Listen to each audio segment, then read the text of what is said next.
Kemudian ada strategi pengembangan organisasi. Assalamualaikum warahmatullahi wabarakatuh. Perkenalkan, saya Yustiari Fatul Milah dengan NIM 2107454 dari Administrasi Pendidikan kelas 2A. Pada kesempatan kali ini, saya akan membahas materi mengenai pengembangan organisasi. Adapun materi yang akan saya sampaikan meliputi pengertian dari pengembangan organisasi, kemudian ada pengembangan organisasi dan pengembangan kepemimpinan, lalu ada pengembangan organisasi dan pengembangan latihan, kemudian ada pengembangan organisasi dan penelitian tindakan, lalu ada kreativitas dan pengembangan organisasi, lalu ada strategi pengembangan organisasi, dan yang terakhir ada tantangan sekolah untuk mengembangkan organisasi. Baik, langsung saja kepada materi yang pertama, yaitu mengenai pengertian dari pengembangan organisasi.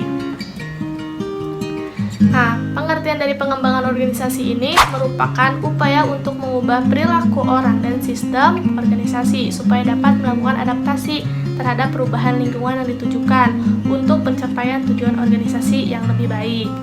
Kemudian, menurut Hartman dan Harris, dipahami sebagai suatu usaha yang dilakukan oleh para anggota organisasi dengan bantuan konsultan untuk mencapai seluruh potensi organisasi, juga untuk memperbaiki berbagai permasalahan atau kekurangan yang dimiliki saat ini. Kemudian ada 3 komponen pengembangan organisasi. Yang pertama, perubahan sikap atau nilai. Yang kedua, ada memodifikasi perilaku. Dan yang terakhir, ada menginduksi perubahan dalam struktur dan kebijakan. Kemudian materi mengenai pengembangan organisasi dan pengembangan kepemimpinan. Nah, dari ketiga aspek yang saya sudah sebutkan tadi, dalam melakukan pengembangan organisasi akan dinilai tepat jika dilakukan secara komprehensif, tidak dilakukan secara parsial. Semisal perubahan sistem manajemen organisasi, tetapi sikap orang dalam organisasi tersebut tidak dapat diubah. Keterampilan kerja orang dilatih dan dikembangkan tetapi tidak disertai dengan sistem organisasi. Nah, dari ketiga aspek tersebut dibutuhkan pengembangan kepemimpinan organisasi yang merupakan suatu kapasitas untuk melakukan suatu perubahan. Nah, kemudian perubahan tidak akan berjalan dengan baik jika kepemimpinan dalam organisasi tidak melakukan adaptabilitas terhadap lingkungan strategis organisasi. Kemudian ada pengembangan organisasi dan pengembangan latihan. Pada dasarnya, pengembangan yang terjadi pada organisasi akan menimbulkan efek yang terjadi pada lingkungan. Dengan demikian, proses yang terjadi dari pengembangan tersebut akan menghasilkan respon yang dinamis, yang dimana dinamisasi tersebut berkembang akibat dari perkembangan yang terjadi di bidang teknologi informasi sebagai contohnya. Kemudian, dari proses tersebut tentunya akan mengalami perubahan sehingga perlu diadakannya pelatihan untuk menyesuaikan perubahan yang ada. Maka dari itu, hal tersebut sangat dibutuhkan untuk pengembangan organisasi. Nah, kemudian ada pengembangan organisasi dan penelitian tindakan. Pengembangan organisasi yang terjadi ini merupakan proses yang terjadi secara terus-menerus dan tidak semua manajer bisa memiliki gambaran pasti terhadap pengembangan yang ada. Maka dari itu, untuk mengantisipasi hal tersebut, para manajer melakukan cara penelitian tindakan. Hal tersebut meliputi diagnosis masalah-masalah organisasi, pengumpulan data, umpan balik dan analisis data, bahkan tindakan anggota organisasi untuk memecahkan masalah. Oleh karena itu, tindakan manajer melalui penelitian tindakan itu menjadi model intervensi yang sering digunakan oleh para manajer dan konsultan organization development untuk melakukan suatu perubahan.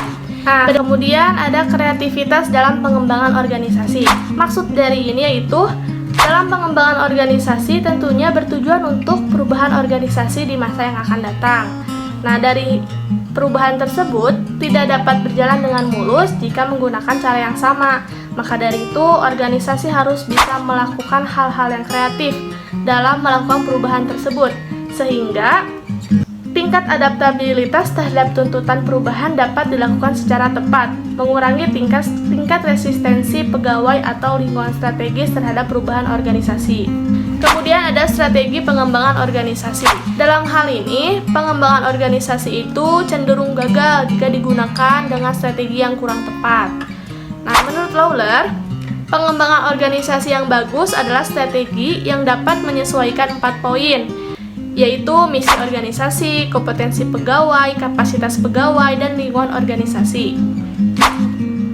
Nah, yang terakhir ada tantangan sekolah untuk mengembangkan organisasi. Nah, di sini sekolah sebagai suatu organisasi penyelenggara pendidikan yang tentunya akan mengalami pengembangan. Pengembangan tersebut diharapkan membawa perubahan yang baik untuk kedepannya.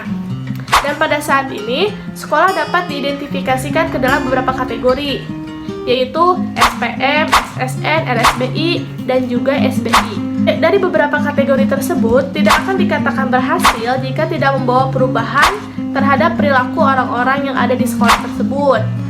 Dan juga akan dikategorikan sebagai sekolah yang mengalami pengembangan jika disertai dengan misi, kompetensi, kapasitas, dan lingkungan sekolah.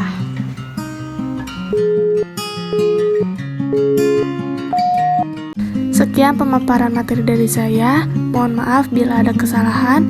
Yang terakhir, wassalamualaikum warahmatullahi wabarakatuh.